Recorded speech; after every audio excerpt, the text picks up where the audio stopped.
Zombie Apocalypse.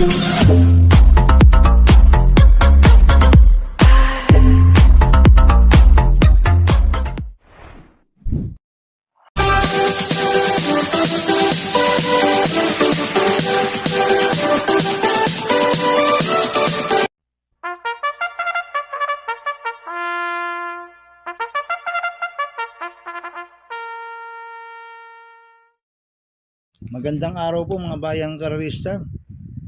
Ngayon po ay araw ng linggo, November 30, 2025. Karera po ng Philippine Jockey Club, Padre Garcia, Batangas. Meron po tayong siyam na karera sa araw na ito. Nandito na po yung lingkod, Drunken Master Wang po, aka Eloto Budoy, para magbigay ng giya at analysis sa inyo mga bayang karerista. Mga bayang karerista, start po ng karera ay 2 PM. At meron po tayong stakes race dito na 2025 field akong third leg juvenile stakes race.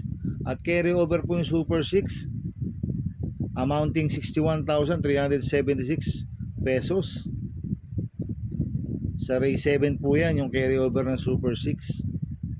Kaya bago po ako magsimula magbigay ng giya at analysis, huwag pong kalimutan subscribe, like, and share YouTube channel ko po. Siyempre, huwag din po kalimutan i-click notification bell ko para updated po kayo sa mga bagong video ko. Kaya mag-start na po ako sa pagbibigay ng giya at analysis. Race 1, winner take all events, races 1 to 7. May apat na kalahok po tayo dito. Grupo 2-year-old maiden race sa distance 1,400 meters. First choice ko po dito, numero 3, Joe Dropping. Nagagabay po ni Mart Alvarez. Last run po nito noong November 16. Segundo siya kay Isabel.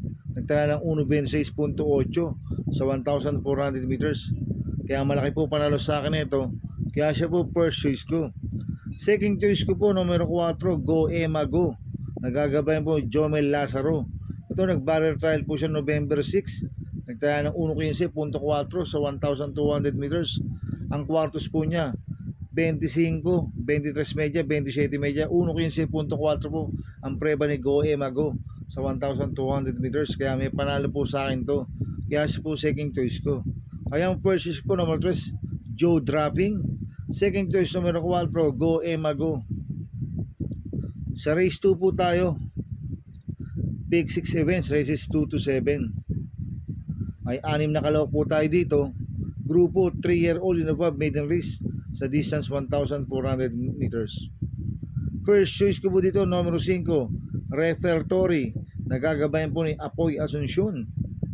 Ito nag-barrel trial po siya noong October 16. Nagtala ng 1.14.8 sa 1,200 meters.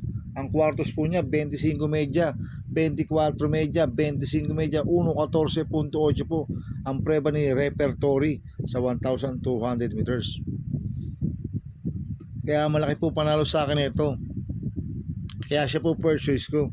Second choice ko po, numero 1, Oblada. Nagagawa ni R.D. Raquel Jr. Ito nag-barrel trial November 15. Segundo kay May Omay. Nagtala ng 1.16 media sa 1,200 meters. Kaya may panalo po sa akin to. Kaya siya po second choice ko. Kaya ang first choice po, numero 5, Repertory.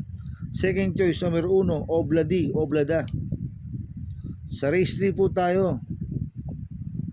Second winner take all, cover race 3 to 9. Ito po yung 2025 Freedom third leg juvenile stakes race. May 7 kalahok po tayo dito sa distance 1,400 meters. First choice ko po dito, numero 1, Brown Tiger. Nagagabayan po ni Patty Dilema. Ito nanalo noong November 9, nagtala ng 1.25.4 sa 1,400 meters. Ang kwartos po niya 13 media, 22 media, 24 media, 25 media ang preba po ni Brown Tiger sa 1,400 meters. Gusto ko siyang post position, nasa balya. Pwedeng siya po magdala ng unahan dito. Kaya malaki po panalo sa akin ito. Kaya siya po first choice ko. Second choice ko po, numero 3, Isabel. Nagagabayan po JB Hernandez. Nanalo rin po last to noong November 16 sa PJC. Nagdala ng 1.25 sa 1,400 meters. Ang kwartos po niya 13, 22, 23, 26 media, 1.25 po ang preba ni Isabel sa 1,400 meters. Kaya malaki rin po panalo sa akin ito. Kaya siya po second choice ko. Kaya ang first choice ko po, number 1, Brown Tiger. Second choice, number 3, Isabel. Sa race 4 po tayo. Second pick 6, cover series 4 to 9. May 8 kalok po tayo dito. But 7 vetting in option lang, mga bayang karorista. Grupo 42-256 split. Distance 1,400 meters. So solohin ko na po ito, itong Copolente numero 5 na to, bantay sarado. Nagagabay po ni AR Villegas. 5A, all-in-one. Nagagabay po ni Paps Caballeo. Si all-in-one, tumakbo no November 16, kila Barati. Pang-siyam siya. 207 ang preba niya sa 2,000 meters. Magangang laban na ito, kaya sosolohin ko na po yan. Yung Copolente numero 5 na to, bantay sarado, 5A, all-in-one. Sa race 5 po tayo, pick 5 events, races 5 to 9. May siyam na kalok po tayo dito, but 7 betting in option lang, mga bayang karorista. Grupo 42-256 split, distance 1,400 meters. First choice ko po dito, numero 3, I-Dollar. Nagagabayan po ni Mark Alvarez. Itong si I-Dollar nung November 15, pang 10 kila bid for fame, nagtala ng 1.27 media sa 1,400 meters. Kaya malaki po panalo sa akin ito, kaya siya po first choice ko. Second choice ko po, numero 9, Orient Express. Nagagabayan po ni JB Hernandez. Last run po nito, November 16. Pang 5 kala ISO fine, nagtala ng 1.44 sa milya. Cambio winning binigay kay JB Hernandez. Last run, Paps Caballeo po sumakay dito. Kaya malaki rin po panalo sa akin ito, kaya siya po second choice ko. Kaya ang first choice po, number 3, I-Dollar. Second choice, number 9, Orient Express. Sa race 6 po tayo, pick 4 events, races 6 to 9. May 8 kalok po tayo dito, but 7 and betting in option lang, mga bayang karisa.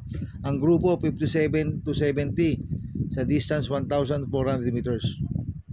First choice ko po dito, numero 8, Quencio. Nagagabay po ni John Alvin Guse. Last run po nito, November 14. Segundo kay reverse merger, nagdala ng 1.11.2 sa 1,200 meters. Kaya malaki po panalo sa akin ito. Kaya siya po first choice ko. Second choice ko po, Copolente numero 5, Velvet Ace. Nagagabay po ni Paps Caballeo. 5A, Elistar. Nagagabay po ni Contra Denson. Last run po nito, Velvet Ace. Noong November 14, tersero ko na reverse merger. Nagtala ng 1.11.8 po sa 1,200 meters. Last run po ni Elistar, nanalo ito. Nagtala ng 1.24.6 sa 1,400 meters. Kaya itong Copolente numero 5 na to, parehas po malaki panalo sa akin ito, kaya sila po ang second choice ko. Maglalagay po ako ng third choice sa Pandiado, numero 4, Megan Maxine. Nagagabayan po ni JB Hernandez. Last run po na ito, noong November 23, tumakbo sa Metro Turf. Ang 4 kila top customer, nagtala ng 1.25 sa 1,400 meters. Kaya siya po third choice ko na Pandiado. Kaya ang first choice ko, numero 8, Quencio. Second choice ko po nito, numero 5, Velvet Ace. 5A, Elistar. Third choice Pandiado, numero 4, Madam Mayhem. Sa race 7 po tayo. Dito po kay Rio Barrio Super 6, amounting 61,376 pesos. May 8 kalok po tayo dito, grupo 42-256 split. Distance 1,400 meters. First choice ko po dito, numero 6, Frosty Raven. Nagagabayan po ni OP Cortez. Last run po nito, November 15. Pang-4 kila bid for pay, nagtala ng 1.25.8 sa 1,400 meters. Kaya malaki po panalo sa akin ito, kaya siya po first choice ko. Second choice ko po, numero 7, Spreewell. Nagagabayan po ni Mark Alvarez. Last run po nito, November 16. Pang-8 ko lang ISO fine, nagtala ng 1.46 sa milya.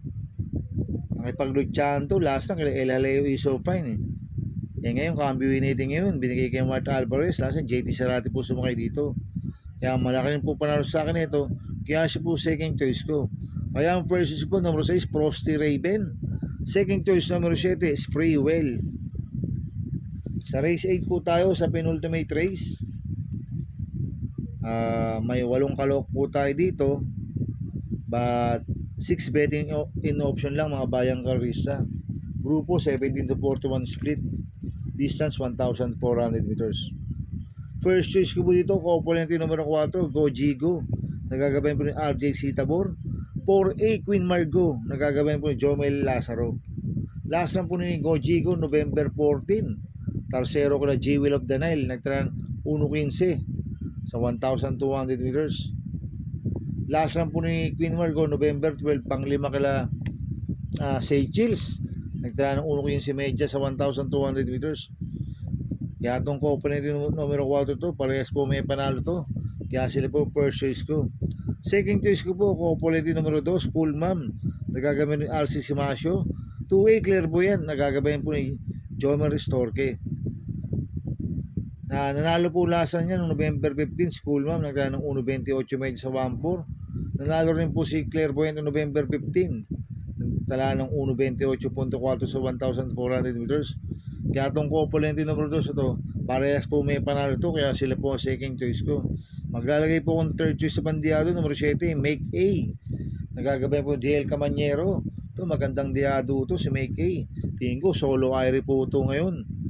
Pag nakakalago sa harapan to, pwede makatapos ng karera. Kaya sa akin, magandang diado to, kaya si po third choice ko na pandiado. Kaya ang first choice ko, component numero 4, Go Jigo. 4A Queen Margot.